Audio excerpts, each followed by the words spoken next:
Ooh,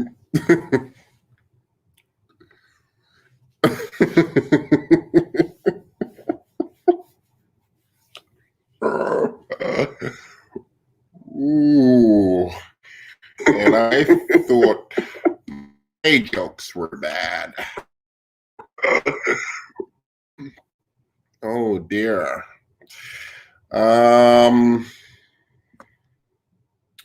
So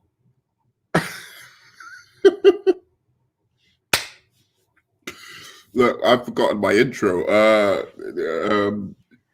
Welcome to another episode of With Enough Prep Time.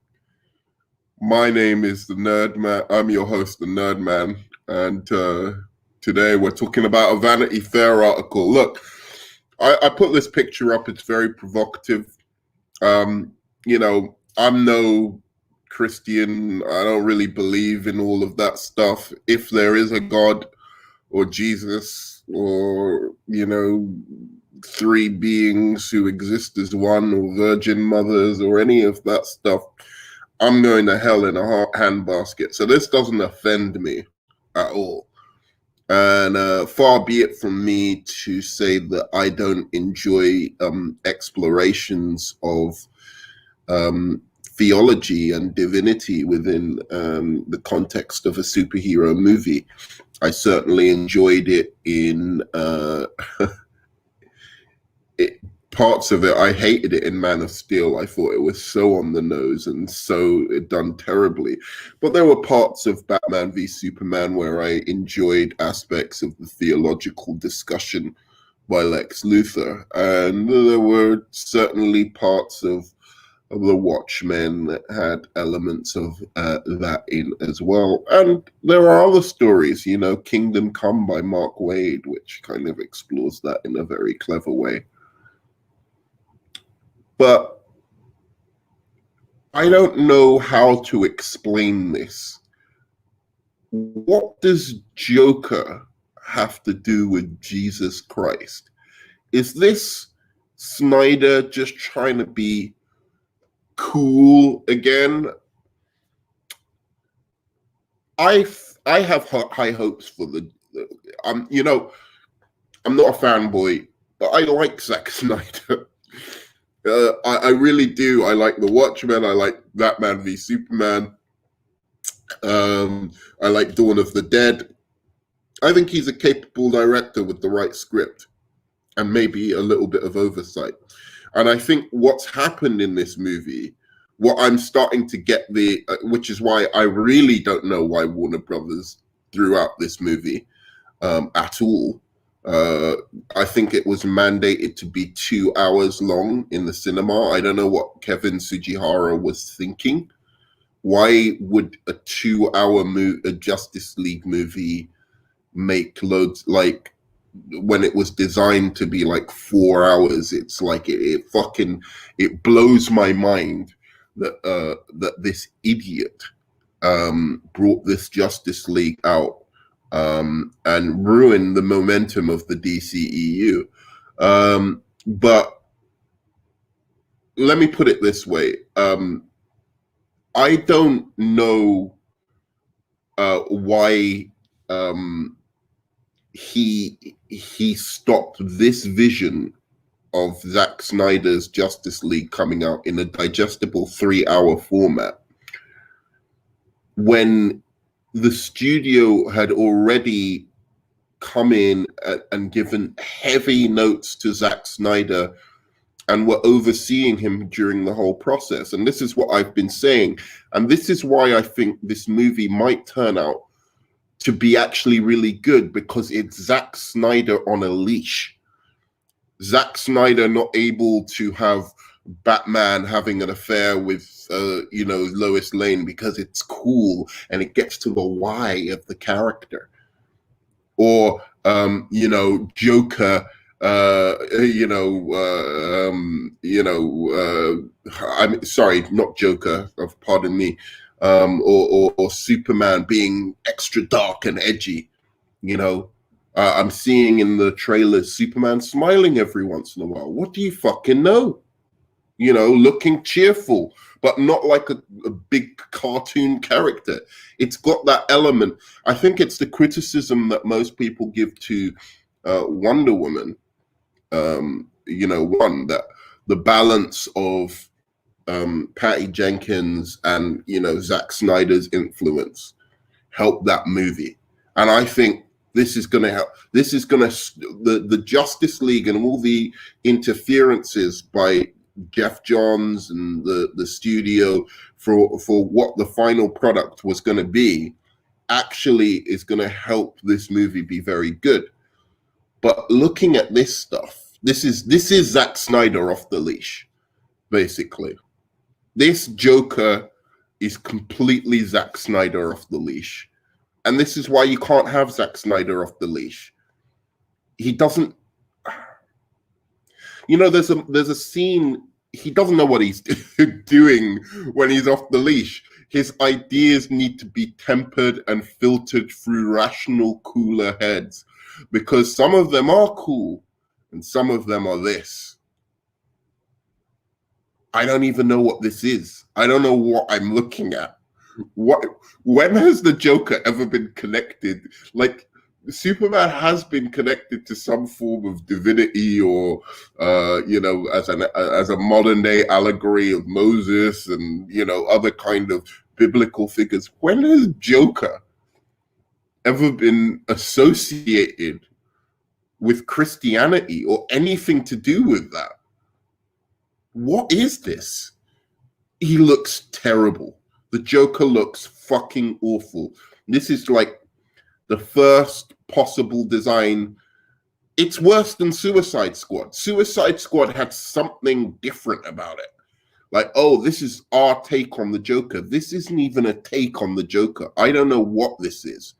It's like Marilyn Manson video bullshit. All right. So I still have high hopes for Justice League. I really do. I think it's Zack Snyder on the leash, but now they've let him off the leash again to do everything he wants. I hope that he doesn't sneak all his scenes in and take out all the scenes where they probably said, you know what, we're having Superman smile in this fucking scene. I don't give a shit what you think, Zack Snyder. Superman's going to be happy in this scene. He's not coming down fucking from the sky all ominous, depressed, while he's saving people. He's going to save people and be fucking happy about it. And you're putting that in the movie. I hope that's what, he does, because I know he shot it his way, and then he shot it the studio's way with a lot of the scenes. I hope he shot a lot more the fucking studio's way. So they told him, like, but anyway, there's some very interesting stuff.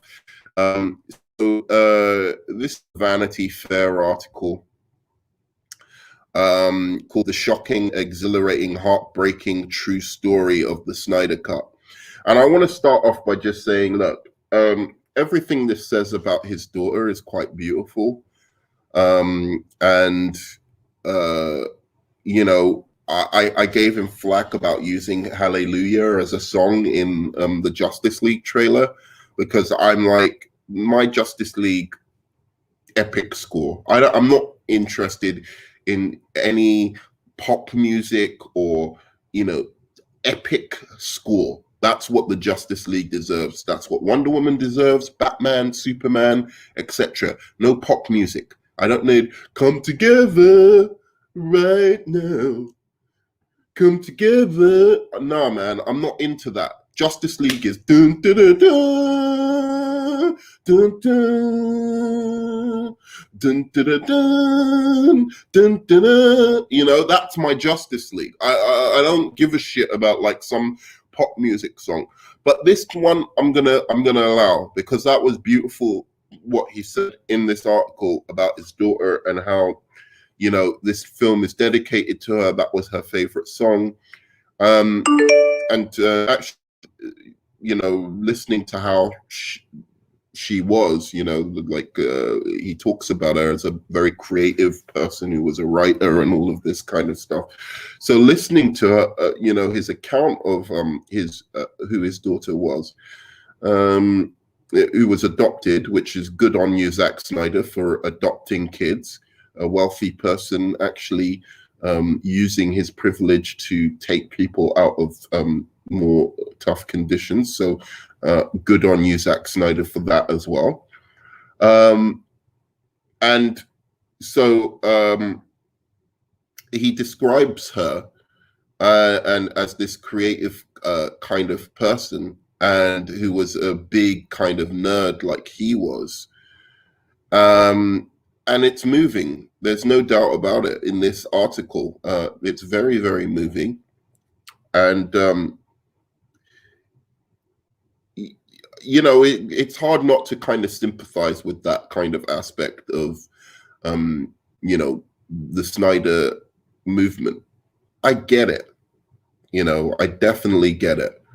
And since that was her favorite song, and he's finishing the movie with it, apparently, I will probably be in tears when that happens. That alone, just that knowledge that this song, you know, was a tribute to his daughter, who unfortunately, if you don't know, committed suicide.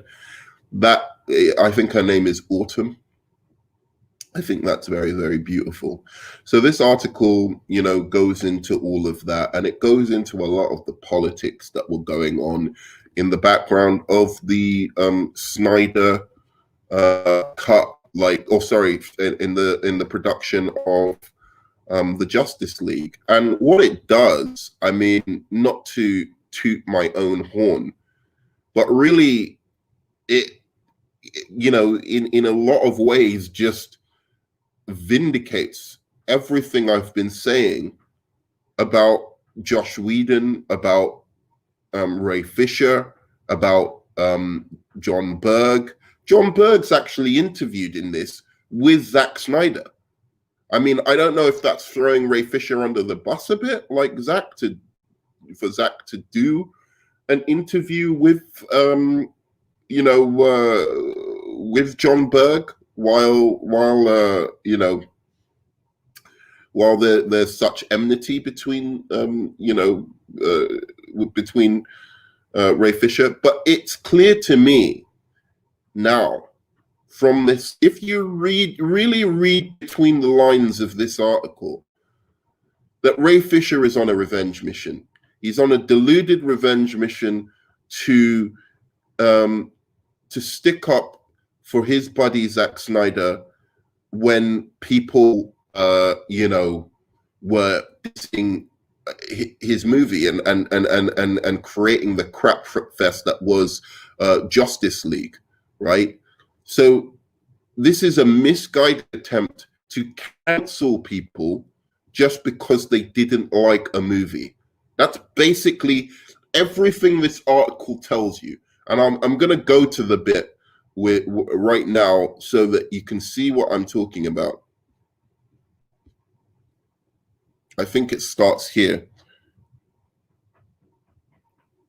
So, as Man of Steel, Snyder continued to challenge expectations and norms, which sometimes led to pushback from the studio and originalist fans. Aquaman, for instance, has always been looked waspy in the comics, in casting the role of Batman comic book hero in the favor of the long dark locks and smoky gaze of Jason Momoa. Bad idea. Guy can't act. Sorry. So Aquaman shouldn't even be in this movie. Aquaman should be the Jesus Christ. Aquaman shouldn't be in the first Justice League movie. Aquaman should be the kind of character you use once you're confident in your universe. I mean, even Green Lantern is kind of silly when you think about it. If you're trying to do a more grounded DC universe, I don't know how they would have done Green Lantern even in this more grounded way. I suppose they could have done it where his ring just shoots out laser beams and gives him a shield and stuff like that, as opposed to being able to construct all this stuff that usually the Green Lantern ring does. But you know, Aquaman is about as far out there as you can go. Why did he think he could do a realistic, gritty take on Aquaman is beyond me, and with such a terrible actor. But he remembers thinking, like, I'm sorry, guys, Snyder fans, I'm not trying to be horrible here. He's made so many mistakes. And this just proves it. They're trying to put it in a nice light, but he was trying to, it's like, I don't know what he was trying to do. He hired like 3-4 actors who can't act. And the only one people diss is Ezra Miller. And Ezra Miller is actually probably the best actor. Ezra Miller's a better actor than Gal Gadot. Ezra Miller's a better actor than Henry Cavill. Ezra Miller's a better actor than fucking what's the fucking thing called? Than Henry Cavill. The only person that Ezra Miller is arguably not a better actor than is Ben Affleck. He's a better actor than Jason Momoa. And actually, again, I'll say this for Ray Fisher, he's probably the best actor amongst the Justice League. There were some mistakes in casting as well, because he's just thinking about, oh, it will look visually, how it will look visually. He's not thinking like responsibly, like, dude, these people need to carry a franchise. Even Wonder Woman 1984, and I used to defend Gal Gadot, and I still do in a way, because I think despite her limited talent as an actress, she's got an Arnold Schwarzenegger kind of, not quite there, but like kind of movie star charisma about her, which when harnessed in the right way, you can use that instead of her acting skills to get her over as a person. And I think that's what I saw in Wonder Woman 1. I saw that charisma bleed out, and I confused that with like her being a better actress than I thought. But then everything subsequently that I saw her in, I was just like, it's diminishing returns and diminishing returns. And then Wonder Woman 1984 did her no fucking favors, because the script was so bad that only a really, really fucking good actress could have made that naturalistic. So you get a bad actress with a bad script, and it just exposed the shit out of her. So that wasn't particularly her fault, but she didn't help the situation either. So I still like Gal Gadot. I still think she can learn and grow and turn into the kind of Arnold Schwarzenegger, the female Dwayne Johnson stroke Arnold Schwarzenegger, in terms of just bringing charisma to the role, like George Clooney or something like that, as opposed to actual acting chops. But that's what I'm hoping, so that at least she seems naturalistic and doesn't stick out like a sore thumb in movies, because acting isn't up there. And then Cavill, he just made a lot of mistakes. I don't know, man. And I'm trying to be positive. I'm gonna do a video actually where I'm gonna do a video where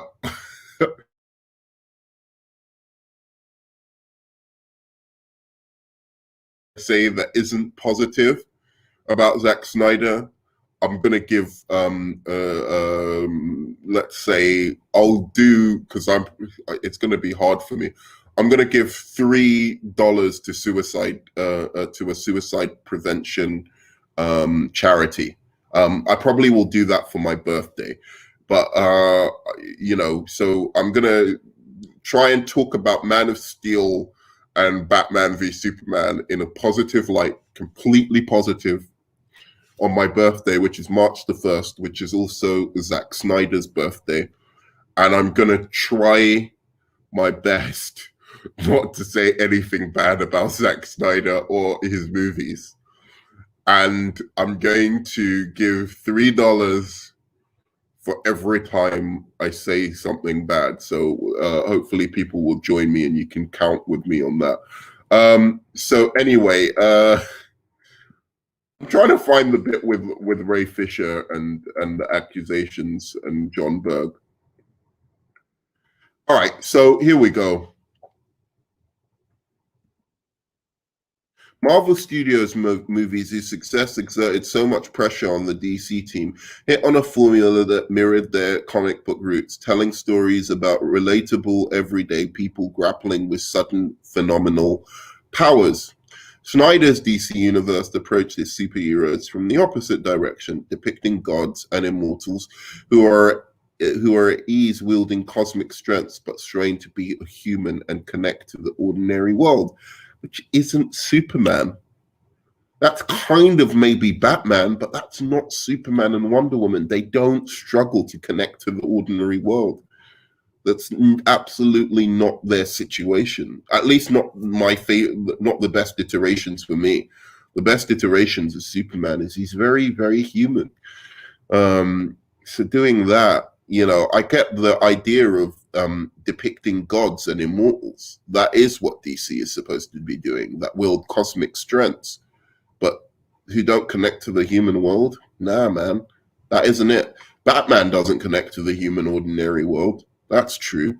The director envisioned this as an operatic, tragic, and perhaps a more challenging type of comic book storytelling. But Warner Brothers feared it made his heroes gloomy, their abilities a curse.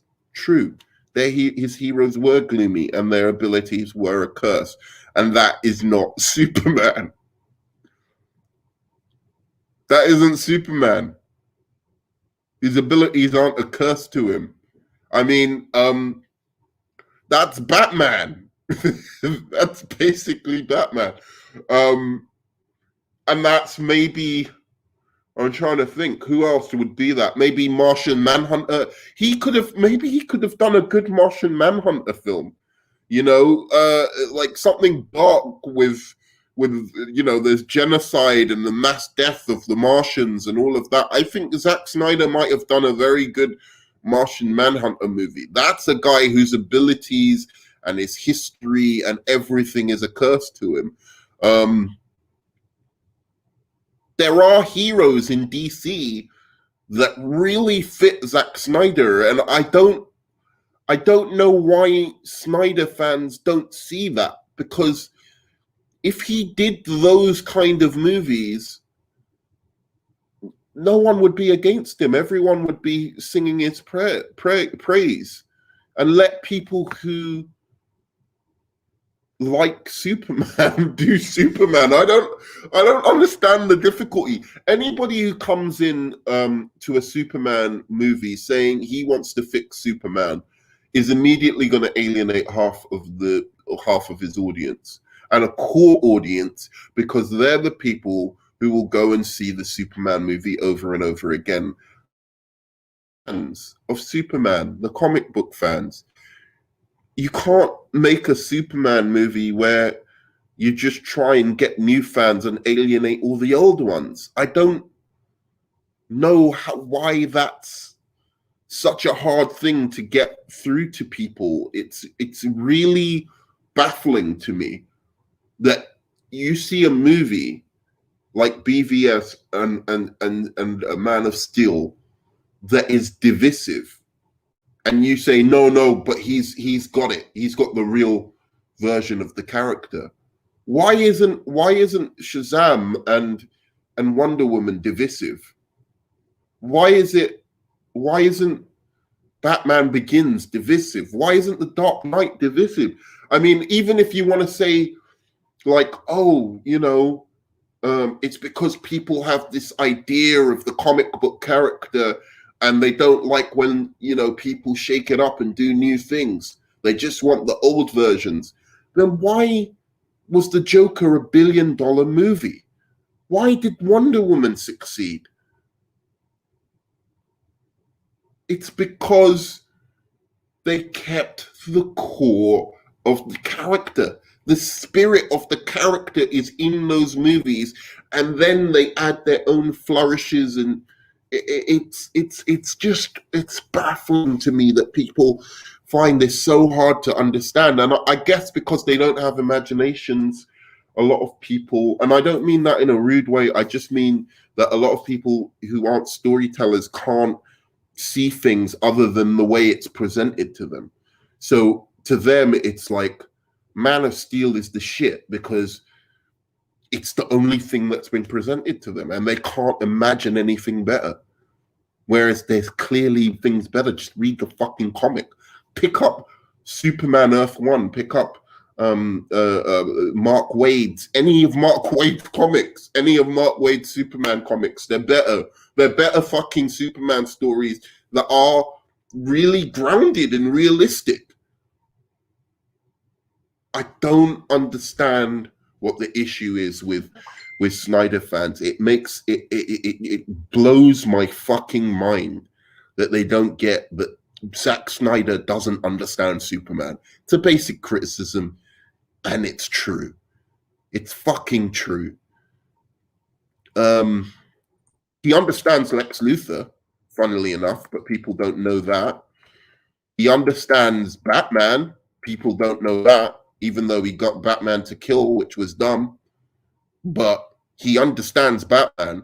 That fucking character he killed, sure, I know he killed, but it was fucking Batman. It was a recognizable Batman. He did Batman shit. But he just added his own Zack Snyder quirks and flourishes to it. The Superman, he's Wonder Woman. Was Wonder Woman. I go figure. I don't even know how he fucking did it. The Wonder Woman in Batman v Superman, that was Wonder Woman. As much as Patty Jenkins was Wonder Woman, there were two, very, very different depictions. Wonder Woman in a very serious movie, Wonder Woman in a more, how would you put it? Like a crowd pleaser, uplifting kind of inspirational movie. And, it was two different versions. If you look at the Wonder Woman in BVS and the Wonder Woman in Wonder Woman 1, two different versions, but they both have the core of Wonder Woman in it. Her core characteristics, her kindness, her strength, her warriorness, her altruism, all of those aspects are there. He got Wonder Woman. It blows my mind.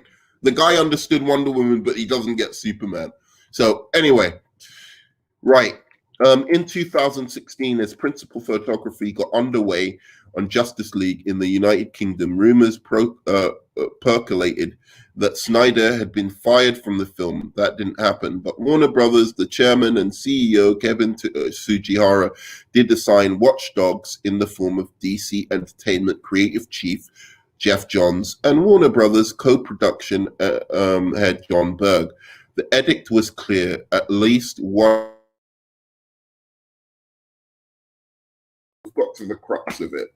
What have I been saying for so long? The Snyder fans want to hate on Jeff Johns and they want to hate on John Berg. But the truth of the matter is, Kevin Sugihara, Warner Brothers, the people who invested money in these projects were the bosses, and they were the ones telling Jeff Johns and John Berg to go there and sort this kid out. Sort fucking Zack Snyder out. It was them. It wasn't Jeff Johns. So all these people, I stand with Ray Fisher. I want to cancel Jeff Johns. I'm cancel John Berg. Cancel Walter Hamada. Cancel. Why? They were doing their jobs as they were instructed. How do you think? Why is Ray Fisher blaming Josh Whedon when for taking out all the people of color? It makes no fucking sense. He's blaming him for taking out all the people of color. Well, dude, the studio asked him to do it, to make it a 2-hour movie. What do you think they were going to do? Cut Wonder Woman's fucking screen time? cut fucking Aquaman or Batman screen time so they can put in supporting fucking characters? Come on, man, think. It was the studio mandated telling them to put it down to 2 hours that probably made Jeff Johns and John Berg come off like fucking assholes. And maybe Josh Whedon was a bit of a cunt. I'm not even standing up for Josh Whedon that much. But maybe he was a bit of a cunt as well. But the fact is, they were put in an impossible fucking situation. It's what I've always said to Ray Fisher. I stand with Ray Fisher fans. So now we've got to this bit. I'm going to cut this off. And I'm going to be right back. And then I'm going to go over the rest of this article. So I'm going to call this one part 1. All right. Thanks very much for joining me. Have a good one.